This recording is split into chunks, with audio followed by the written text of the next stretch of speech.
We're number one. We're number one. Number one. Ha ha. We're number one. We're number one. Ha ha. Oh, did you get the ratings in for our show, Eldon? No, of course not. What do you think? I'm practicing for my whirlwind victory tour of Halifax when I become Prime Minister of Canada. Well, what does a foam finger have to do with Halifax? Well, it's the city of firsts. They are the first, the wildest, and the craziest. Do you know the people who live there even call themselves hooligans? Not hooligans, Eldon. Haligonians. Oh, dear. I just sent them a card to congratulate them on being the first, and I called them hooligans. Haligonians, Eldon. Haligonians. Oh, well, I'm sorry, okay? I just got impressed. Halifax had the first newspaper in North America, and Canada's first representative government, which is a very big deal in my line of work, I'll tell you. And did you know they even had the very first documented UFO sighting in North America in 1786? Wow, Eldon. I'm really impressed. Yes, I am amazing. You actually did research on our location. What? You're in Halifax? Yes? Of course you are. I sent you there. It's to promote me as the very first 45-centimeter tall Prime Minister of Canada. No, we're here working on the show, Eldon. The one that you're the producer of, that job you keep forgetting about? Yes, sure. I remember that job. But I'm an excellent multitasker. Want to know why? Smarty pants, because I'm number one. Number one. I'm number one. I'm number one. Welcome to CG Kids. Canada is the second largest country in the world, and Sid and I are going to explore it from Atlantic to Pacific. We're going on a cross-Canada adventure to every capital city in the country. And today, we're in Halifax, Nova Scotia. We're going to McNabb's Island, where we get to visit the ruins of historic Fort McNabb. Then we'll discover why Nova Scotia is home to one of the largest concentrations of shipwrecks in North America. And do some mudsliding on the Shubenacadie River. Ruins, shipwrecks, and mudslides. It's all up next on CG Kids. Geographic Kids.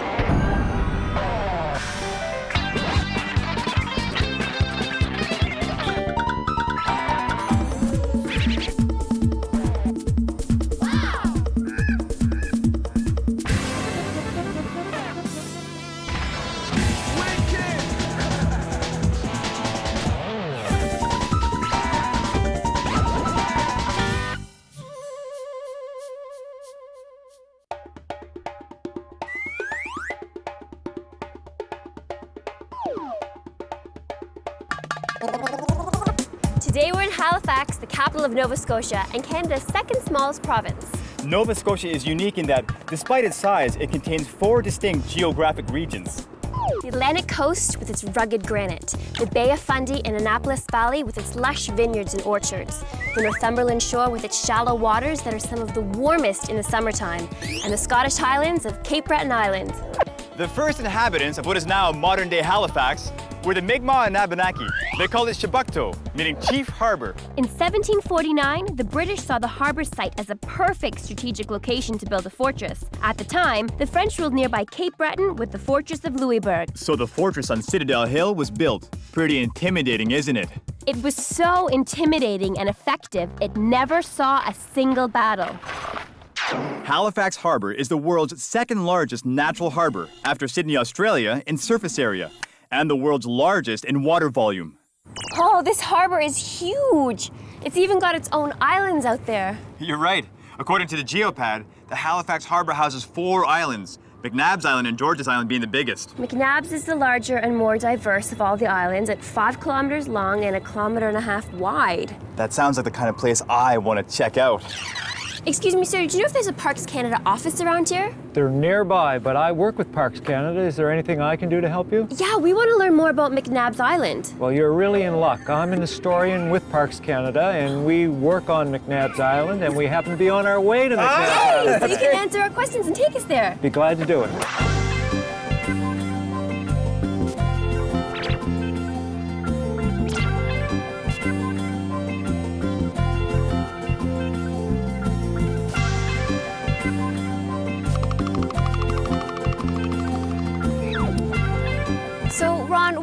islands in the middle of a harbor? These are actually called drumlins, and there's a whole series of drumlins in Halifax, and the Halifax Citadel, for example, is one of these famous drumlins. Thousands of years ago, there were glaciers covering this part of Canada, and as the glaciers melted, there was earth that was deposited in piles of earth, and these became known as drumlins, this till, these earth deposits from the glaciers. So, can I see a drumlin? Actually, McNabb's Island itself, the entire island is a drumlin. It consists of a series of drumlins. It's the earth that makes McNabb so arable, and you find farms and homesteads and lots of trees growing on the island. Oh, it is just beautiful out here. This is a tremendous view, one of the best views in Halifax. So why is it called McNabb's Island? It's called McNabb's Island because it was owned by the McNabb family. A man by the name of Peter McNabb actually bought this island for the family back in the 18th century, and he and his descendants lived on the island and actually farmed this island throughout most of the 19th century. There is a very famous cemetery on the island where most of the McNabbs are buried, and it's one of the best attractions on the island.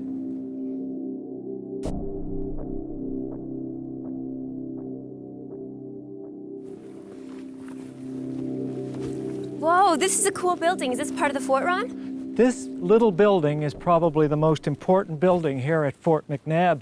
It was known as the Battery Command Post, and it was here that all the decisions were made concerning the firing and the direction of the guns to protect Halifax. So why was this island considered a good place to build a fort to protect Halifax?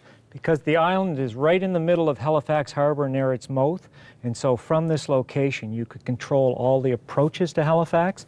So if an enemy ship was coming to bombard Halifax, you could keep it at bay from McNabb's Island. Oh, so how long has this place been around? It's been around since 1888, believe it or not, and it was one of the most important forts ever built here in Halifax, and it was active during both World War I and World War II. Oh man, this is awesome. So this is where all the action went down. This is where it all happened, and it's hard to imagine it now, but there would have been 10 or 12 very experienced artillery officers working in this building. So there would have been instruments that looked like telescopes in here that they could look out through the windows and see the potential targets, and they could find out what the range and the speed of those targets were, and they would tell the gunners who would fire their guns, or they would instruct different searchlights to turn their lights on to illuminate different areas of the harbor. Is this a hotel or something? What's this? These are called casemates. They're really fortified rooms that the soldiers lived in while they were here at Fort McNabb. They were intended, of course, to protect them in case someone was shooting guns at them. But they're pretty uncomfortable looking, as you can see. So this must have been a pretty impressive place. Oh, thousands of people lived here. It's hard to imagine with just the three of us walking around, but in the Second World War, there was a garrison of a couple of thousand men who served on McNabb's Island, and there were families and children who lived here. So it was quite a different situation 50, 60 years ago. What is that huge thing? Believe it or not, that's a gun pivot. And that big gun that we were talking about actually sat on top of a carriage and platform that rested right on this pivot. And they would be able to rotate that gun around to sort of engage targets all over Halifax Harbor. And it fired a shot that could go 6 to 10 miles out to sea. So like, no boat would want to come within like 16 kilometers of this huge gun. That's the whole idea, and that's why no enemy boat did come within 16 kilometers of this gun. Fort McNabb was built around the McNabb family cemetery. Locals joke that it's the world's best guarded graveyard.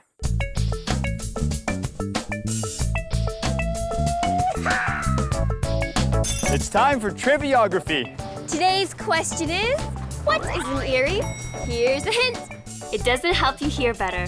It sure is a nice day. What'd you say?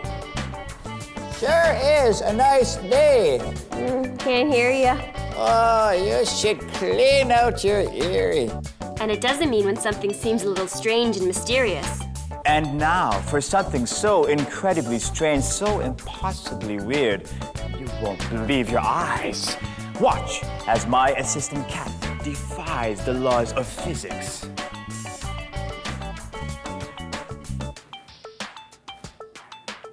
Very eerie, wasn't it? So what does Erie mean? We'll tell you later in the show.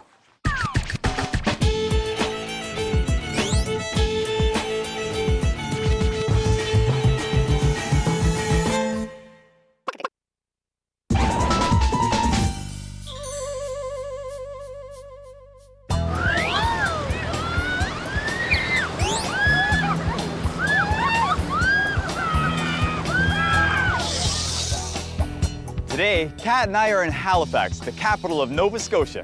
Because of its size and the volume of traffic that Halifax Harbor sees, it's home to one of the largest number of shipwrecks in North America. With all those shipwrecks, it's no wonder it's a ship diver's paradise.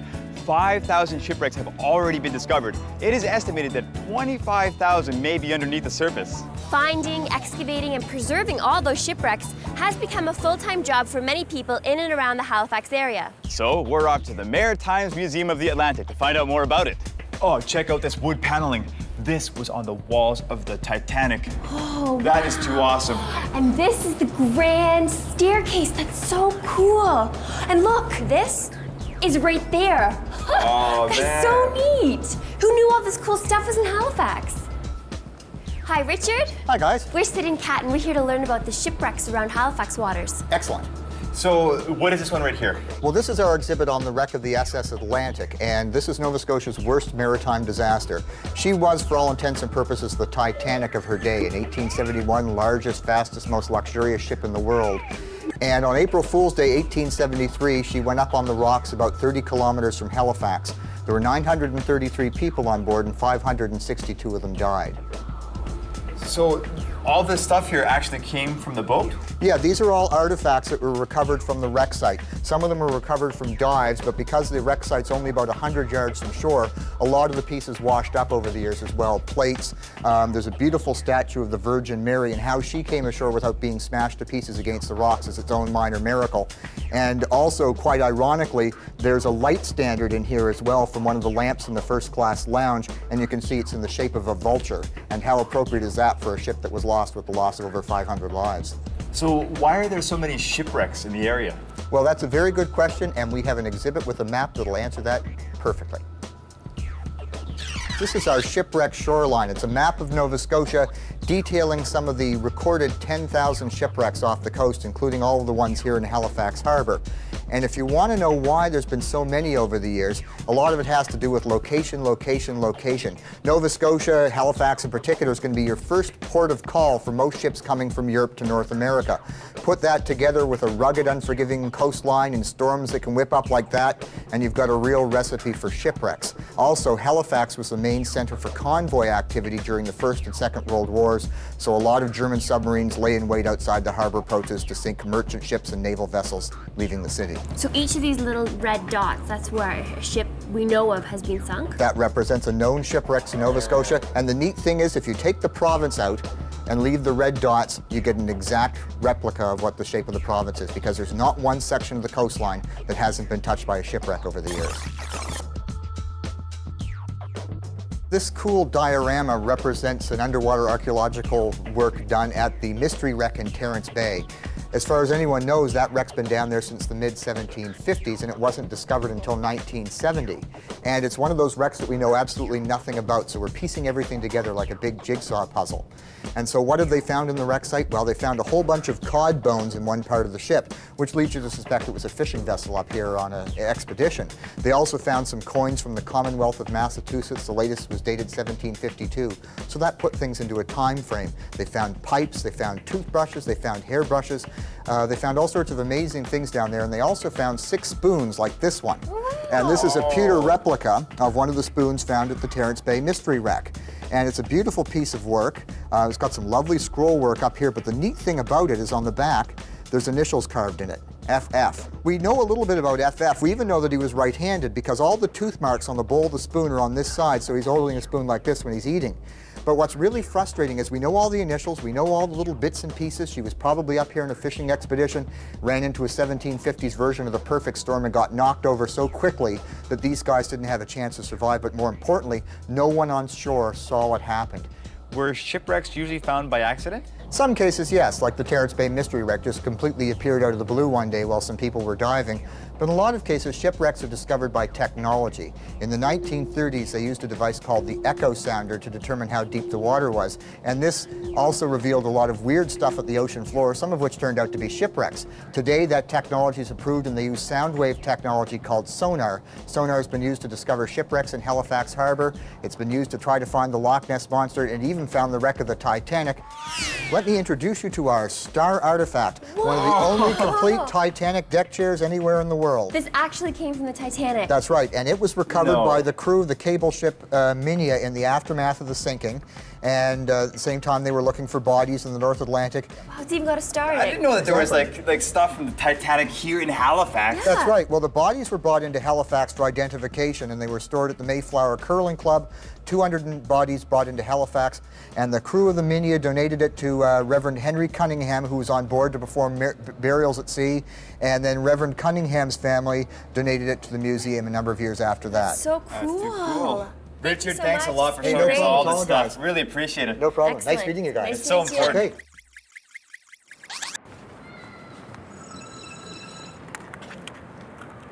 Hey, Alden, what's up?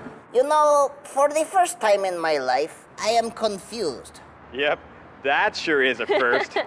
I was looking up more Halifax first when I heard that hockey was started there.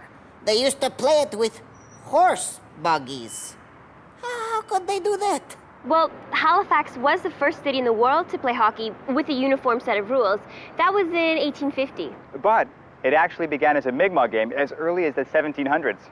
Oh, goody goody, smarty pants. But what about the horse buggies? Horse buggies? Oh, you mean horse puckies? What? Well, they played hockey with wooden pucks, but pretty much anything would do. Old boot heels, lumps of coal, or horse puckies, otherwise known as frozen horse poo. Oh, that is disgusting. No wonder they wear those padded gloves.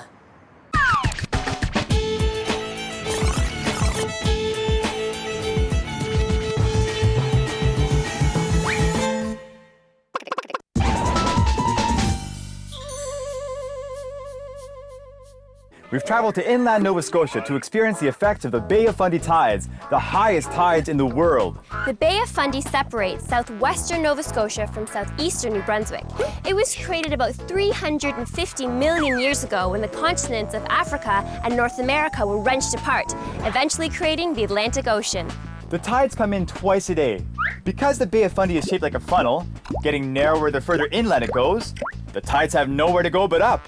The bay's rising tides enter several rivers, including this one, the Shubenacadie. And where there's rising tides, there's awesome whitewater rafting.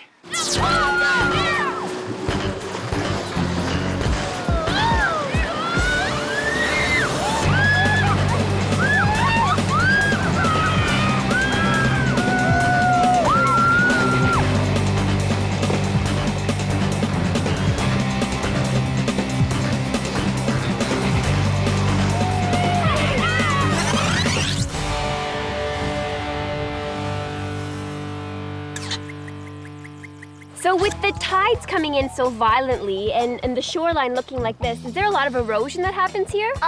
Well, the tide does change a bit. Like the sandbar, it will be gone when the tide comes in, and half of the bank will be covered up in water. The water gets up to that line. See that line? Mm-hmm. If you can see it? Yep. That's how high the water gets up. So is that why the water is this color? It's kind of like a murky brown? Yeah. It takes chunks of the sandbar.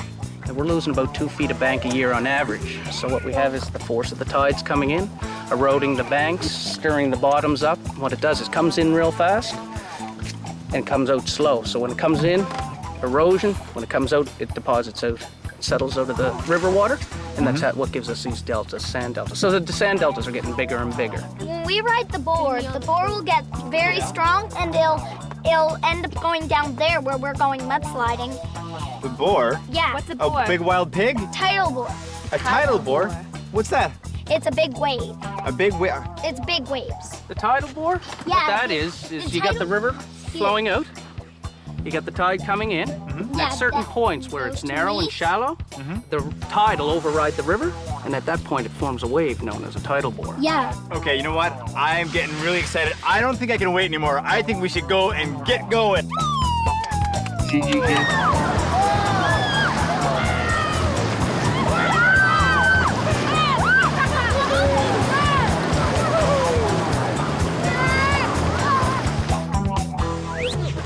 So this is it. We're ready to get all muddy. Time to get dirty.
Hey, Take thanks, care. Duncan. You're welcome. It was a blast.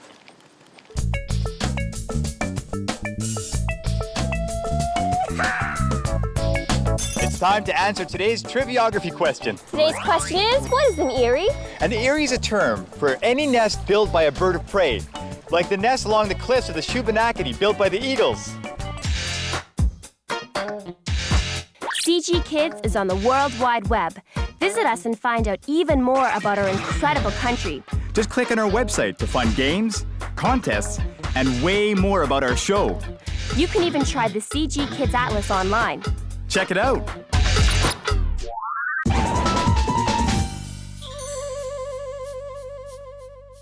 So, how was your visit to Halifax, city of firsts? It was awesome. We went to McNabb's Island and checked out Fort McNabb. And you were the first to set foot there in many years? No. But then we went to Halifax Harbor and learned all about the shipwrecks. Oh, and you were the first to see them? No, not really. Then we went down this huge mudslide on Shubenacadie River. It's so cool. Mm-hmm. A race, okay. Excellent. Then who came in first? No one came in first, Eldon. Okay, I know you must have done something first, right? We were the first to be frightened by a giant wave. You may go. This episode has been brought to you by the letter first.